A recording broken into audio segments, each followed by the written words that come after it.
can't help it. Everybody knows what we're about to talk about. And they all know. You all know. You all know what we're going to say. We're going to say the things about General Conference. All right. Let's be happy now. Hello, and welcome to another episode of Plain Truth, a Holy Spirited podcast. My name is Maggie Ulmer, and I am here with Scott Kisker, David Watson. And we're so happy. This is a happy podcast. Happy. Well, I mean, it's not a sad podcast. It just is what it is. Yes. I feel like it is disappointing, but it's not actually as disappointing for me as the last time. The last time. Maggie, tell everyone what's going on. You guys.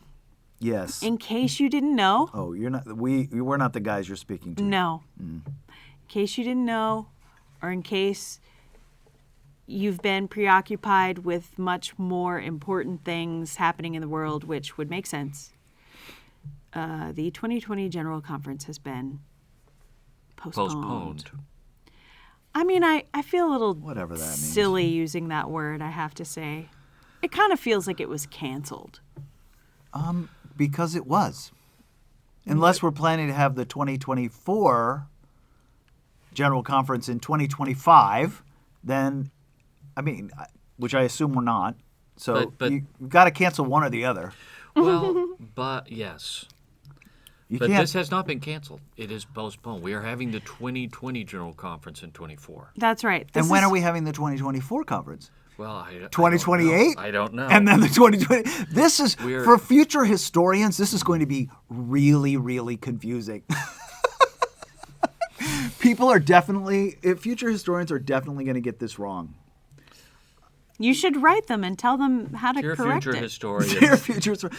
I mean, it'll be... Here's something that's going to trip you all up. of the documents from the 2020 General Conference are going to happen in 2024, and all the 2024 documents, I mean, it's a complete... Theater of the absurd is what we call this. It is theater of the absurd. All right, so I can tell that David wants me to clarify that it hasn't been canceled because it has not been canceled. It has been just extremely postponed. 4 whole years. 4 years. Yeah. Yeah, it has. So, and shortly thereafter, then the Global Methodist Church announced it will launch in May. May 1st. May 1st. So the Global Methodist Church is getting off the ground.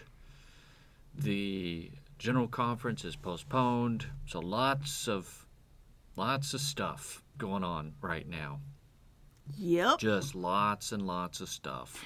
So many cheerful, happy people saying cheerful, nice things. I didn't read the announcement of it. Was it like the official announcement? What was the official announcement? What did it say? Well, it was basically related to, if I'm remembering it, COVID-19 and concerns over visas. Yes. Uh-huh. Which we all know is not true. Well, it certainly seems like these are not insurmountable details. Like, these are not details that are preventing other major global conferences from happening. And before we go on, I do want to say... Or all of business for the last 2 years. Yeah, well, there's that too. Every international corporation for the last 2 years has managed to, figure it out. Yeah. I am sad about this. I am too. Yeah. Yeah. I'm sad that we can't resolve our issues in a way that is honest or at least has the appearance of integrity. I don't know. There are so many things that are difficult about this, but the biggest thing is that it feels like this process has lacked integrity in terms of its the the honesty and the forthrightness of the actors. And I know that people feel that way on both sides of the issue. And so I'm not trying to cast aspersions or blame to one side only. It's a really mixed bag, but this just stinks. Well, so I wrote a little piece for Firebrand on this. Oh, which yes, you did. got me some Love. critical feedback by some people. Some people liked it, some people didn't. And but what I said in the article is the problem here is that slowly our governance in the United Methodist Church has eroded. Okay, and we have systems of governance in place. Eroded to the point where it's no longer anything at all but just a pile of sand on the ground. Okay, well, that's not what I said, but But it's accurate. That's Scott's interpretation. but the reason that you have systems in place is that at times in any system there are people who behave in ways that are unhelpful or untrustworthy. And that's why John Locke talked about... I knew you were going to bring this up. I was just waiting. John Locke is about to be name dropped right now. Go. Well, it's not really name dropping. you It's sort of quoting all one right. of his yes, ideas. it's not name dropping because Are- you didn't okay. hang out with him for lunch the other I day. did or it, anything. right. We're not buddies. He's dead. But anyway, You're back talking about John Locke, the philosopher. And he said essentially that good princes are more dangerous than bad princes. Because good princes, or good leaders, let's say good leaders, could lead you to believe that there are no reasons to have safeguards in place. And there may not be while good leaders are in place. But if at times you have bad actors, then you need those safeguards in place, and you make a mistake to relax them when you have good leaders in place. And so I think that the erosion of governance over time in the United Methodist Church, I mean, a while back I said that it's kind of like we've moved to a diocesan model where bishops would have a lot more authority than they do in the UMC General Superintendency they can model. just decide to do whatever they want because they are the prince or king or queen, whatever, of the region they rule. And that is how some of our bishops, not all of our bishops, have acted. But that's not our model of governance in the United Methodist Church. And so Well, it presents de a problem. jure, it's not. Right, but de facto it has I become mean, that in I'm many from the places. Iowa Annual Conference, and de facto, the bishop and cabinet just decided to implement the one church plan and decided that they were going to, if any church wants to leave, they're going to have to do so under the, paragraph passed in 2016 that's, got passed at the last second and makes it very difficult for Punitive, churches. yeah. Yes, it's punitive. Well, just this recap. I mean, I find it difficult to believe that we need to recap, but so one of the things what was on the docket to be discussed at General Conference that's not being discussed at General Conference because it's not happening was the legislation called the protocol. Right, so probably most of our listeners are familiar with that, but if you aren't, the protocol was legislation that would allow the United Methodist Church to divide up into at least two denominations, a more conservative denomination and a more progressive centrist denomination. Right. And the conservative denomination, which would be called the Global Methodist Church, would receive a certain amount of money, $25 million, and it would also allow churches to leave without being penalized. In the United Methodist Church, churches can't just leave the denomination because of what's called the trust clause. And that means that the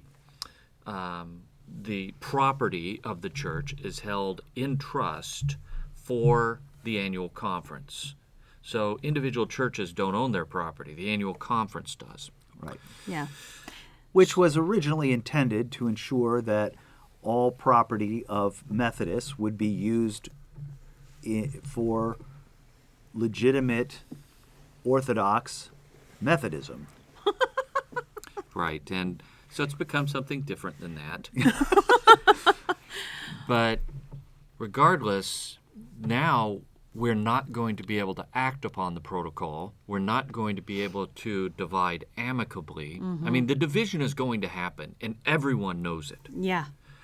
But the question is whether we're going to divide cleanly and amicably, or whether we were going to divide with things like lawsuits and hostility and Bankruptcies and bad press yeah. coverage and other things like that. And in the absence of the protocol, that seems to be what we're going to do. Yeah. And I wish that were not the case. I mean, we had an opportunity to not go down the road that the Anglican Church went down. And The Episcopal Church? the Episcopal Church, when they divided. And, I mean, the Presbyterians actually had, and the Lutherans both did it much more humanely. But our Episcopal leadership seems to desperately want to hold on to as many churches as humanly possible and as much property as humanly possible. I don't want to say that every Episcopal leader is a bad actor in this, but there are bishops who have, it seems like, work to undermine the passage of the protocol. And not just bishops, but other people as well. Mm-hmm. And that doesn't seem to me like General good faith church staff. good faith negotiation. Yeah. So it's disappointing. I'm not super surprised that it happened, but it will be difficult now to move beyond this impasse. I mean, the Global Methodist Church, Jason Vickers wrote a piece a while back called The Global Methodist Church is Happening. It was a very good piece in Firebrand, and he was right. You know, we've all known this for a while, that there is going to be a Global Methodist Church, and its formation is going to be more difficult at this point, but I think it's going to be okay, and it may be harder for churches to get out of the denomination. They'll have to probably use the disciplinary paragraph, 2548.2, and probably not paragraph 2553. Sorry, I'm just completely nerding out on this stuff right now. Book of Discipline. But it is going to be harder for churches that want to leave the denomination. And, you know, I've been in favor of the protocol. I've been strongly in favor of the protocol ever since it first happened. Yeah. And the reason is I don't hate progressives. I don't hate centrists. A lot of these people are my friends. I don't want to fight with them. Mm-hmm. But we have different visions of the church that can't be held within the same denominational container. Right. And we need to be realistic. You know, Jim Collins in Good to Great says, confront the brutal facts. We need to confront the brutal facts that there's not a way to move forward together as a single denomination. That's what we haven't done by, that's what we failed to do by postponing the General Conference. Yeah. So these are the things that are happening at sort of the highest executive levels of the church, the Episcopal level, the legislative. I want to say branch, like a government. It's kind of like that. But it is, yeah. But there are so many people. In fact, I've had conversations with several people in the last, I don't know, when did this happen? It feels like a month ago, but it's only been a couple days. Yeah, it's been a couple of days since at the time we're recording this podcast, which is on March 8th. Yeah. So a lot of people are asking questions about just, laity, people who sit in the pews, who've sort of been, tentatively sort of keeping an eye on the temperature of the situation. And now they're like, oh, okay, well, now what does this mean? Mm-hmm. And there are plenty of people who attend churches or exist in churches where leaving is just not a live option. Like for the church to leave, the UMC is not a live option. But maybe a majority of individuals within a particular church, or a pastor wants to leave or whatever, what's the deal? Well, I don't think we know the answer to that question yet. Yeah. I think that probably what will need to happen, well, for churches, they will need to use the appropriate paragraph from the Book of Discipline to petition to leave the denomination. Right. And then they will have to negotiate with the conference trustees, I guess, or the Episcopal office, how they're going to get out. It would be better if annual conferences would at least standardize a process for this, and some will, and some won't. Yeah. And then, with regard to pastors, you cannot be an ordained elder and also be ordained in another denomination, right? So when people are ordained within the Global Methodist Church, if they're already ordained, or if their ordination is recognized, I should say, by the Global Methodist Church, if they're already ordained in the United Methodist Church, then they need to simply contact the Episcopal office and surrender their credentials for that. And what if you're in the process of being ordained? What if you're, in that process, you're meeting with the boom, you're having meetings with DCOM? So I actually had a conversation with Keith Boyette about this the other day, because a lot of people have asked me about this. Like, they might say, I'm a provisional elder. What's going to happen to me? Yeah. Well, if you're a provisional elder, you've already been through seminary, and you have been through what would be ordination as a deacon within the Global Methodist Church. And so I think that ordination as an elder is something in that circumstance that would happen quite quickly. I don't think you would have to wait a year or something like that to be ordained if you're already a provisional elder in the United Methodist Church. But say, for example, I mean, this is the thing that I'm, it seems to me that waiting until after this summer's annual conferences to find out what ends up passing as far as an exit plan for any churches. Right. And also, I mean, if you're a provisional elder and you're going to be ordained an elder this summer, just get ordained. Yeah. And then transfer it over. I mean, I don't expect to, that there's going to be a lot of ability to make decisions prior to since it's now not going to be a general conference decision, it's going to come down to every individual annual conference. Yeah. And so that's the question. What's going to happen at annual conference? Well, that is an important question, and there will be legislation before different annual conferences to standardize the exit process for churches that want to leave. Now, whether or not that can pass, I don't know. But if everyone on May 1st leaves the United Methodist Church is going to leave, it definitely won't pass. Right. And so that is something to consider at least. We want to try to make this as painless as possible. Can say, I know that part of this was in the protocol was an entire annual conference could leave, right? That was the protocol. Well, now the Judicial Council has been asked by the Council of Bishops to rule on that very issue. And I don't know at the time of this podcast, we don't have an answer on that yet that I know of. I have a question. Okay. So let's say, do I have this correct? If each individual annual conference has to rule on this particular issue, no doubt it will come up.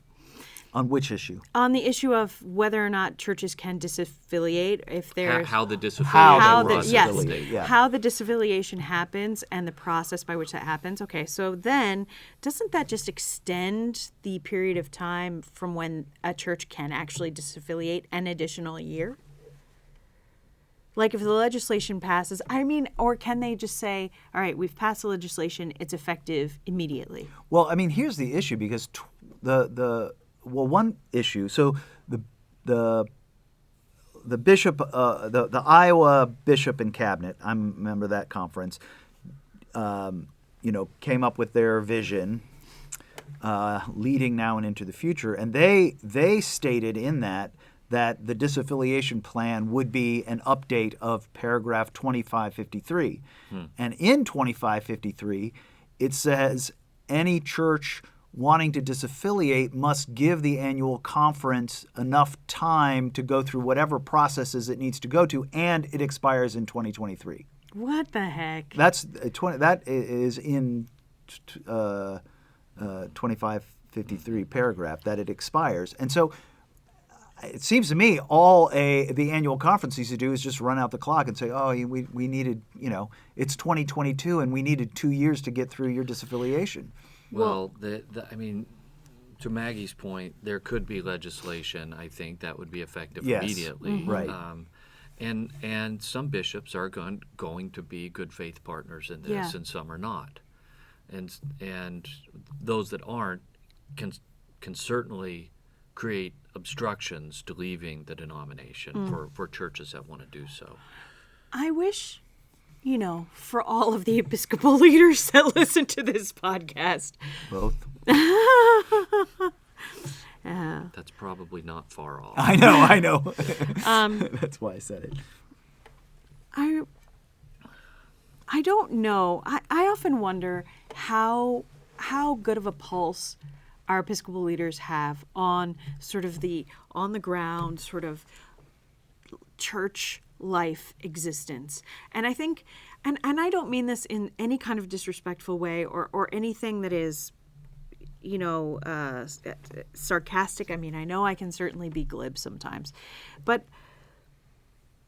I also know that it's really easy to become removed, in the midst of high-level administrative work. And I constantly have this concern that the Episcopal leaders underestimate sort of the will and determination of the individual people to be like, I've had enough. I'm out. I think it is very naive to think that you can hold a congregation which is made up of individuals hostage yes. forever. Yes. Right. I mean, people will just stop going to the church. Right. I mean, they don't have to go. Well, to they've the already church. started. They've been doing that Yes. in droves for a long time, actually. And here's my concern is that so it's much easier for an individual pastor to leave the denomination than it is for, say, for instance, an entire church. Yeah. Here's what I am concerned would happen. That lots of conservative or traditionally oriented pastors would be like, okay, I'm leaving. They surrender their credentials and they head on over to the GMC. They plant new churches. They take over other churches. Whatever has to happen, that thing gets established. Okay, so then those churches, which previously had maybe moderately traditional or traditional pastors, are left without pastors in their pulpits. Then the pulpit supply is going to be increasingly progressive. Now listen, same thing. I have progressive pastor friends. There's nothing against them as people, but also I think many of them operate in good faith too. I think a lot of pastors get into pulpits and they say, okay, here's what the culture of the church is and I'm going to honor that. But for the ones that don't, it seems inevitable that will kill a church. Well, the United Methodist Church did some kind of poll a while back, and I'm just remembering it off the top of my head. Something like 46% of UMC churches in the U.S. identify as traditional or conservative, if I'm remembering correctly. Mm-hmm. There's no way that many of the clergy identify as traditional or conservative. Heck no. And so what we're going to have, the danger for the United Methodist Church post-split will be that they'll have a lot more clergy than churches. Well, yeah. And then the danger for the Global Methodist Church will be a clergy shortage, at least at first. Mm. And so I don't think that anywhere near the majority of clergy are going to leave for the Global Methodist Church. Yeah, okay. But I think a fair number of churches will leave or at least want to leave.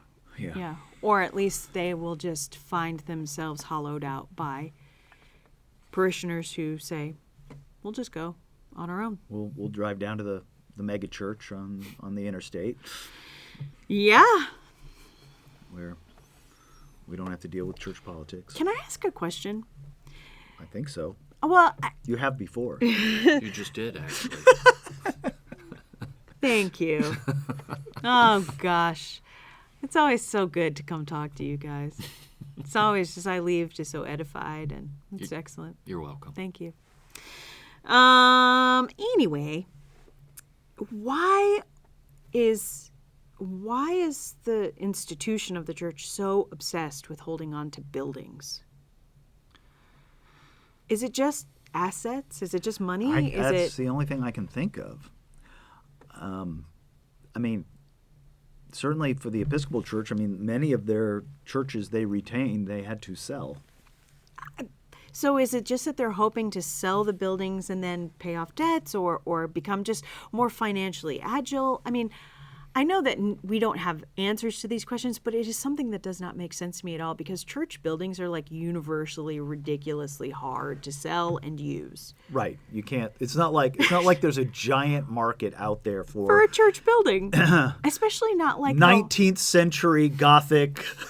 Well, okay, listen, at least that could be made into maybe like a kind of a charming or cool apartment building, but like these wretched bar. 1990s, 1990s like barn-like structures of modern barf. Nobody wants that building.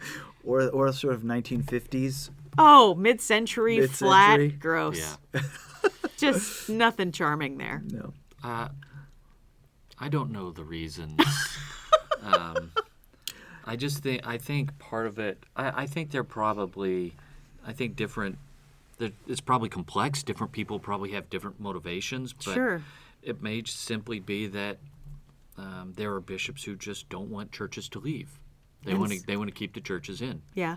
And they're the- just keeping the buildings in. They're banking on people's attachments to the building. Or... Well, that has been how it's worked so far. Okay. Right? That a lot of churches that would have left have stayed in because they don't have the property. Yeah. And leaving without your beloved building is not always. I can see that as being very unappealing. I just want to say something. I mean, to pastors and laity who are worried about, like, I totally understand this, but I also think, like, you have the Holy Spirit. I mean, and again, not being glib, but you can. You're thinking, though, of churches that are in urban areas or suburban areas where you can just go by. You're in a small rural community. Mm-hmm. You're not a wealthy community. You're not a wealthy church. This You're not is true. full of a bunch of rich people, and that building has been the cornerstone of that community for Maybe centuries. 50 years, Yeah. right? No, I get So, yes, you could theoretically, walk out of that building, give it over to the denomination, and, start meeting in the elementary school gymnasium while that building sits empty, which is, possibly what will happen. But it's that in places that have deeper roots where families have been in this community for a very long time, and Oh yeah, you're right. It's You're right. it's a lot. It's it's painful. I certainly don't want to minimize the difficulty of that because I know that is very real. I mean, Rob's first appointment was a church like that, and there's certainly something to that idea, where people have prayed and gotten married and baptized their children and come to Christ and all of those things. But also at the end of the day, like, I just follow Jesus. I think it is going to be costly Yeah. in many cases on a number of levels, yeah. to leave the UMC and join the GMC, and Yeah. that's okay. That's what it is. Mm-hmm. I think sometimes that if that's what we feel is necessary for faithfulness, then that's what we have to do. I think about the parable in Luke about building the tower, right? you have to count the cost of what you think it means to be faithful. And it's not going to be a smooth process now that the protocol. Now, here's the thing. I mean, in 2024, after a lot of American churches have already left, my guess is that there will be a lot of African churches still in at that time. Yeah. And if that's the case, then the protocol comes up for a vote again. Oh, yikes. Yeah.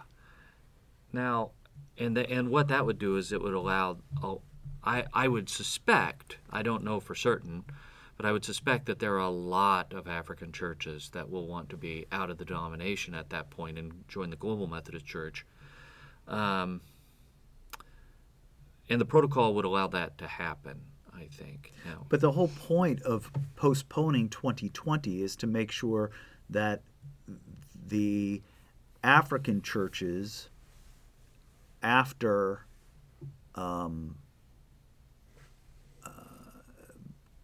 traditionalist Americans leave, don't have a majority at General Conference. well, that will be, Because spilled coffee on myself. That will be the result if they make basically an American Central Conference.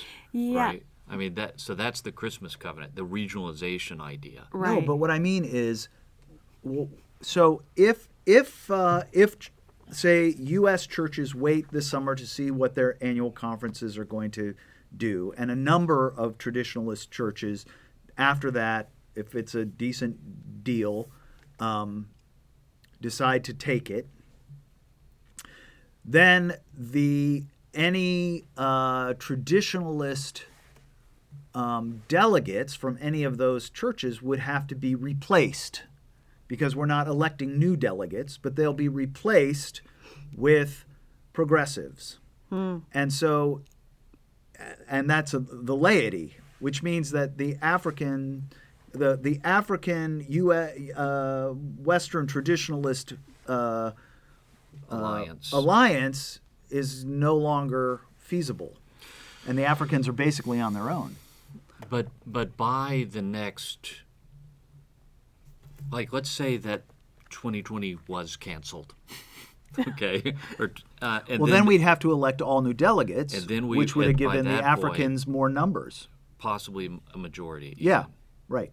And if the Africans have a majority, Which is why it's not canceled, which is why it is postponed, to make sure that the Africans don't have a majority. But holding General Conference would be colonial. Oh boy. Well, let's just explain what you're talking about. Oh, sorry. It's all right. Yeah. Well, this was from an article Joe DiPaolo put out Yeah. today, who kind of gave us an inside look At the commission. at the Commission on General Conference, and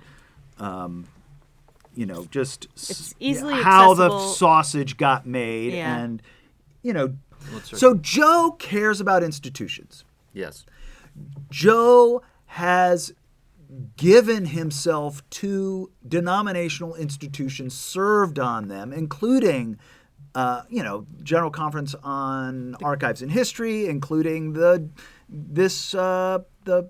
our General Commission on Archives and History, and including this Commission on General Conference. So he's a worker bee for the denomination, but a traditional. In faith, yeah. In Good faith.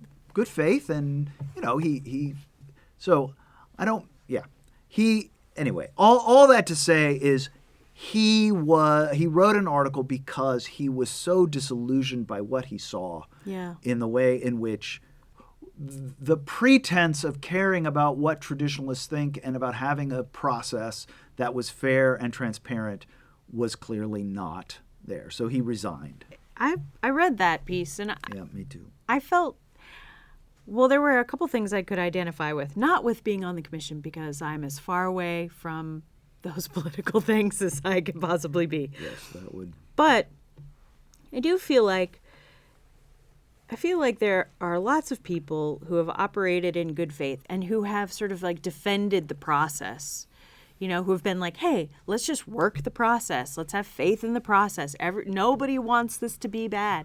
And then it kind of sounded like from his article that yeah, actually there were people who were not operating in good faith in the process. The whole point is that what certain factions of the church who have lost at every general conference every year have realized that even with all the tactics that they're employing, if they use the process that could be fair and transparent, they will lose. And so the only option, in a kind of, Nietzschean will to power world is forget the process. Yeah. Let's just make it happen our way. But we don't want to tar every centrist or progressive with that brush. I'm not tarring every centrist or progressive with that brush.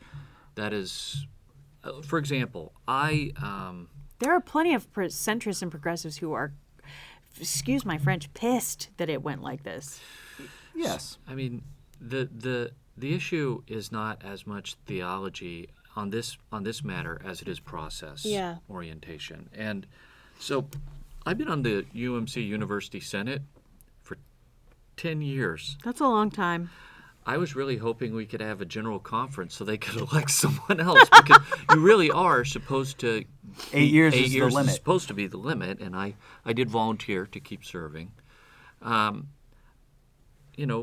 of the people on the University Senate are not conservatives. But we have been able to work together, and I will say that the progressives and centrists that I've worked with on the University Senate have been people of integrity.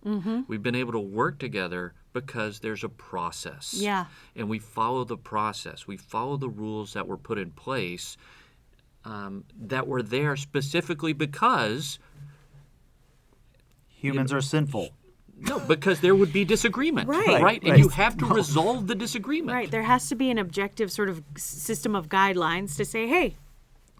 But also the reason we have systems and processes, like you said before, or like Locke said, Don't name drop.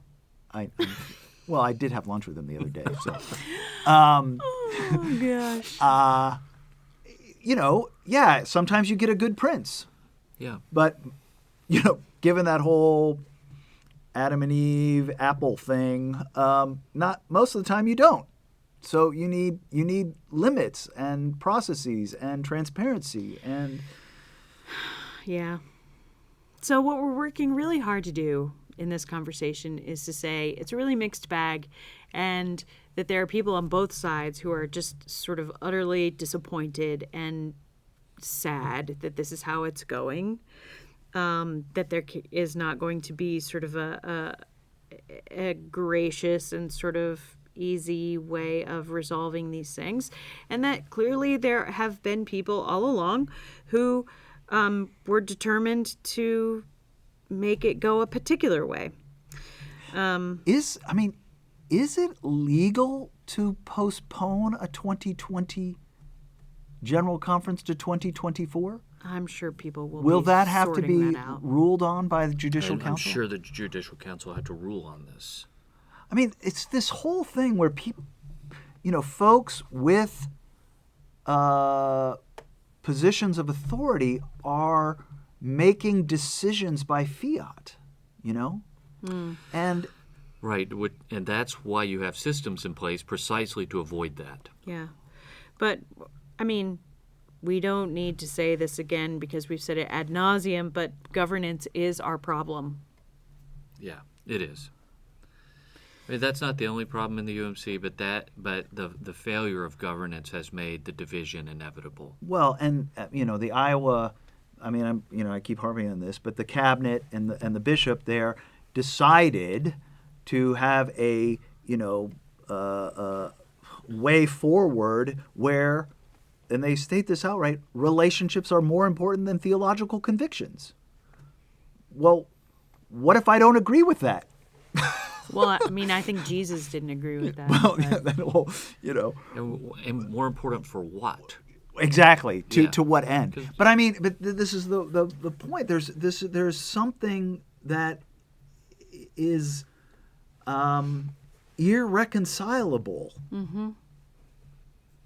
Well, I mean, if we want to talk about theological convictions, this is the reason that things have come to this point. Yeah. And the reason is the progressives think that the conservatives on the matter of human sexuality are sinning. And the conservatives think that the progressives on the matter of human sexuality are sinning. Right? We have a different interpretation of what sin involves in this case, and we both think that the other side is doing harm to people and doing harm to the church. And if that's your belief, then you really can't adhere within one system. Right. And so, I respect the different. Let's just respect the difference of opinion, and move on. But that's not. And the idea that somehow these could be held within the same container has just never been realistic. So something like the one church plan. I mean, we talked about the one church plan on here before, but the idea is Years ago. that we're going to basically, I mean, we're asking people in the church with deeply rooted convictions to forget about the fact that they feel like the church is endorsing something that is sin. Yeah. Yeah.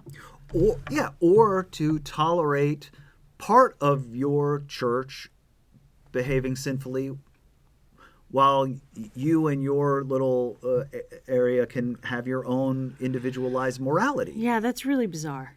The regionalization of ethics It's is strange. weird. Well, and its regionalization gets very, very small. Like To the person. Yeah, exactly. Yeah, no, that's really, it is a really strange thing. And also, it's a strange thing to sort of think that people would just be okay with that. Do you know what I mean? Like, I don't know. I mean, church unity, Christian unity is an important goal. I mean, it's important. And yet, at the same time, we have to be realistic about the fact that we are Protestants, and we do believe that there are at times that we do face the necessity of dividing our denominations. The church is not divided because the church is all those who are in Christ. But some of those who are in Christ have different opinions about how a church should be governed, certain opinions about theology and certain ways of worshiping that are slightly, different. And Wesley, in his sermon on the church, said that's the reason why we have different communions. But the real church, the true church, which is not in any one institution, but is made up of all those who have saving faith, is one and will always be one. The statement out of your conference is really bothering me now. Oh, I'm thinking about it because insane. you know what? Saying that relationships are more important than theological convictions is a theological conviction. Well, of course, and that's number one. This is from the bishop's Vision 2032, which is where this comes. Relations are more important than theological convictions. Innovation, creativity, and imagination are more important than stagnation, rigidity, sacred cows, and the status quo. Well, but none of that means anything. Oh my Exactly. gosh. Well, wait. And 3, our primary focus is on the Great Commission and the Great Commandment. Well, pray tell, what are you commissioning people into? I don't mean to be sarcastic, No, but I know. It is. I mean, logical incoherence has not seemed to be much of a barrier in the postmodern age. This is such. Yes. Goofiness. Anyway, yes, right. So. All right. Well, I'm sorry. I was sitting here feeling very poked, as I often do by statements like that, because what is the implication of that statement? Well, that people who have a particular theological conviction don't care about relationships. But if you have Christian theological convictions, you also have convictions about relationship. They go together. Well, and also, I care very much about my relationships, which is why I don't want to keep fighting with people. Heck yes! It's not been good for my relationships. To be, somewhat fair, the cabinet thinks that this will just allow everyone to live and let live, and everyone can be themselves. You be you. And every clergy can do what they want to do. Every congregation can do what they want to do. I don't want to be If the me. I want Jesus to congregation come and change me. and the clergy don't agree, the clergy can do it somewhere else, and the congregation can make different rules for themselves. But there is no ethic that holds the people of called Methodist in any coherent form. It is a weak ecclesiology, to say the least. Is it ecclesiology at all? I don't know. I'm going to have ice cream after this podcast. That sounds good. Oh, gosh. With chocolate sauce. Sprinkles? Yes. All right. Well, there you We have it. just need something to make this better. Yeah. Anyway, well, so we talked about all the stuff and we have no answers and we don't know what anyone's going to do. So I hope this was helpful. That's been our podcast today, you guys. And yeah, well, hope you guys get some ice cream. And thank you for listening. Was we this really even appreciate- helpful? Yeah, I don't know. I think it's more coherent than some of our other podcasts, though. That's not a very high bar. I know. Who knows if we'll even publish this one? Yeah. Okay. All right. Check us out on Facebook. Follow us on Twitter at Holy Spirit Pod. And thanks to United for letting us use their studio, which is always great. Gosh, this view is excellent. It's a black box. With a lot of stuff in it. Anyway, that's been our podcast. And you guys, the Spirit and Truth Conference is literally next week. You need to get your tickets now if you haven't already, because there are When very does it start on Thursday? few slots. I want to say 7 p.m. And Friday also 7 p.m.? Wait, let me think here. 6 to 7. Yeah. Oh no, Friday is all day. No, wait. It starts. It starts Friday. On this. If you come, you can meet the infamous Maggie Ulmer. Yeah, don't say those things. I have it on my calendar starting the 17th, It is the 17th. which is a Thursday. Okay, yes, it's all day Friday, and then it's over on Saturday morning, so it's all day Friday. Oh, okay. Yeah. So it's So I was right. Thursday night, all day Friday, Saturday morning. morning until noon. Yeah, because tons of pastors coming and. Yeah. But in all seriousness, if you're planning to go, you must get your tickets because we are almost at capacity for that space. Well, Scott Kisker. I know I'm lame. But I told people I would have them at church on Sunday. So Use the promo code Plain Truth. Yes, for a little discount, and get your tickets, and maybe you'll get tickets and Scott won't. That would be funny. All right, that's our rambly end to this podcast. We'll come back to you next time. Bye. Bye.